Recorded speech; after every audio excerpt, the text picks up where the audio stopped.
mempresentasikan seminar hasil karya ilmiah akhir saya dengan topik korelasi antara kalsium skor pada katup aorta berdasarkan pemeriksaan CT scan dengan keparahan katup aorta berdasarkan pemeriksaan ekokardiografi.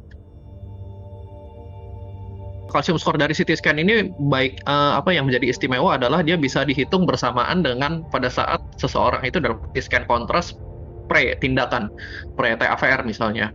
Dan ternyata korelasi antara kalsium skor dengan echo itu berkorelasi signifikan, dibuktikan oleh penelitian Wang et al. Tahun 2021 yang dia melacak korelasi kalsium skor dengan stenosis katup aorta.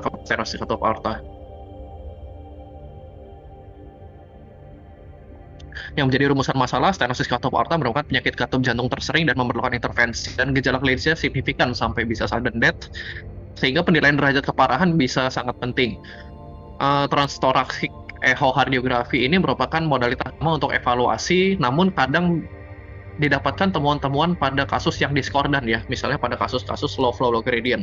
Nah, CT scan jantung ini hadir sebagai modalitas komentar untuk mengkuantifikasi klasifikasi katup ya, sehingga kita bisa mendapat penilaian yang lebih objektif. Jadi penelitian ini, rancangan penelitiannya adalah observasional, korelatif, dan desain cross-functional.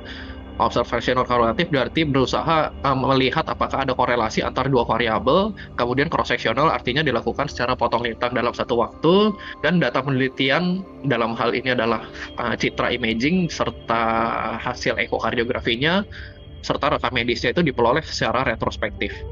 Yang menjadi alur penelitian adalah pasien yang sudah melakukan echo dan CT scan jantung di periode 1 Januari 2021 sampai dengan 31 September 2025. Setelah masuk kriteria inklusi dan eksklusi, dia jadilah sampel.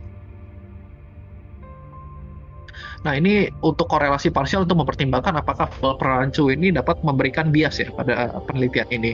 Dapatkan bahwa usia, jenis kelamin, indeks massa tubuh, hipertensi, CKD, dan ejection fraction itu tidak punya perubahan yang signifikan ya, sekitar 0,3%, 2,9%, dan seterusnya, jadi di bawah 10%.